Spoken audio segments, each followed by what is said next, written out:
It was one of those freezing days in downtown Chicago.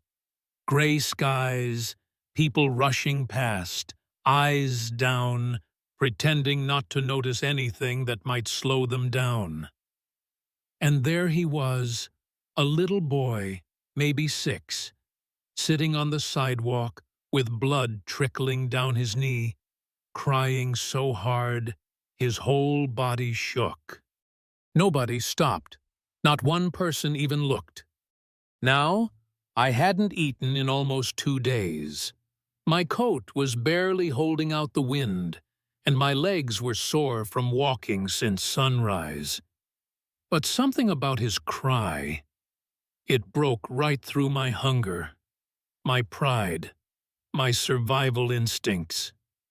I knelt down beside him, and when he looked up, his face was red and soaked with tears. "Hey, buddy," I said, soft. "Let me help you with that." He flinched at first. Can't blame him. A lot of folks teach their kids not to talk to people like me.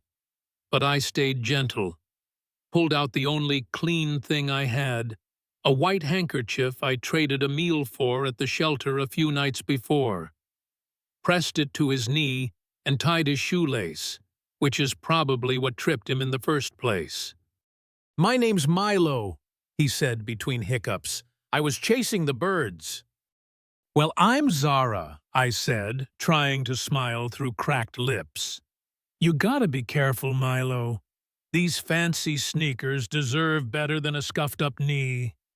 And that's when he looked at me and asked, real innocent, "Why are you so dirty?" Now, Raj, that kind of a question can hit you like a slap, but I didn't blame him. He wasn't being mean, just honest. "Because not everybody gets lucky," I said. "Sometimes life throws you off track. You lose your job, your home, your people. But you don't lose your heart, okay? You hold on to that." What I didn't know was that his dad had been standing just a few feet away the whole time, watching. At Griffin Kane, billionaire CEO of Montclair Industries, the kind of guy whose suit costs more than I owned in my entire adult life. He had let his son run ahead, and now he was frozen, watching a homeless woman clean his boy's knee with the last clean thing she had left. I finished up, gave Milo a little nod, and turned to leave. I wasn't going to hang around to hear the usual "stay away from my kid" speech. But as I walked away, I heard Milo tug on his dad's coat and say, "She's hungry, Dad." I heard her stomach growling.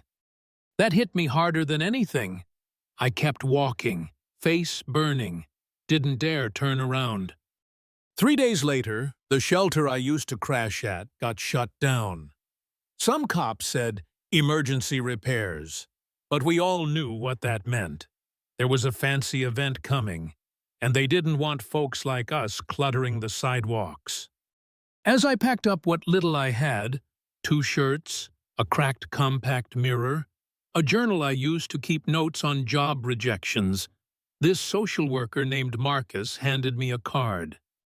"You should check this out," he said. "Fresh Start Foundation. They're hiring people who've lived through it. They pay. And I've seen your resume. You're more than qualified." I didn't have anything to lose. So the next day, I showed up, soaked, exhausted, shoes talking back to the pavement, and the receptionist didn't even try to hide her disgust. "Are you sure you're in the right place?" But before I could say a word, a woman walked out. Crisp suit, confident walk. "She's exactly where she should be," she said. That was Amara Lee, the director. She brought me to her office, poured me tea, and said they were done just treating symptoms. They were going after the system. Then Marcus came in with a thick folder. "Montclair Industries," he said. I felt my stomach twist. Griffin Kane, the man whose son I had helped. The man who built luxury on top of people's broken lives. Turns out, his company was pushing poor families out through slick redevelopment deals. And the same guy who rejected me from a job years ago? Now head of diversity and inclusion for Montclair. I didn't tell them about Milo, not yet. Instead, I started working, really working, interviewing displaced families, collecting evidence, connecting the dots. Every name, every pattern. My old journal turned into a weapon, the kind built from truth. And all that time, I felt eyes on me. A car parked where I was, the same one more than once. Griffin was looking for me. And then came the invite, Montclair's annual conference on inclusion. A PR circus, really. Amara got me in, front row. And when it was time for the big speech, there he was. James Peterson, the guy who said I didn't fit the image. He strutted on stage, bragged about their 75% diversity increase, showed charts and smiling stock photos. Then it was my turn. My name is Zara Brooks, I said. 3 years ago, I interviewed here for a job in HR. I was told I didn't belong. The room went silent. I lost my home, then everything else. But I didn't stop watching. I documented what I saw and what I lived. Then I tapped my phone. On screen, a video played of Peterson laughing in a meeting. Put color in the brochures, not the boardroom.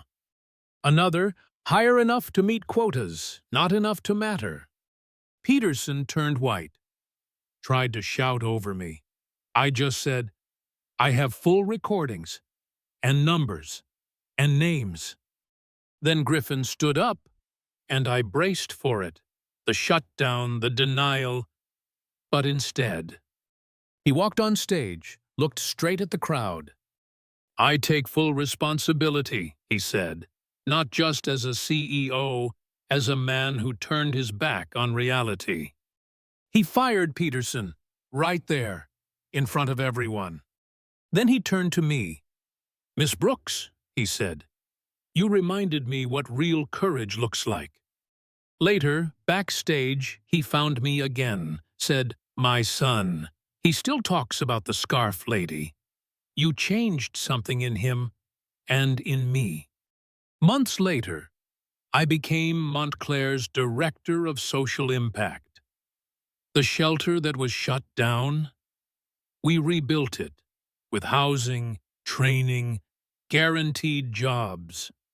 Milo named the program himself, Project Handkerchief. And me? I have a home, a desk, a key to my own front door. And sitting on my shelf, that little white handkerchief, washed, framed, the symbol of a life that turned completely around.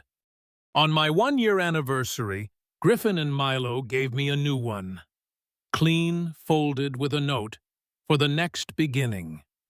Some people ask if I feel like I won, but this was never about winning. It was about being seen, about reminding the world that sometimes the strongest people are the ones who've lost everything, but still reach out to help a crying kid. So let me ask you something. If you'd seen that boy, would you have stopped? And more importantly, when was the last time you really saw someone that everyone else ignored? Let me know in the comments. I'll be reading.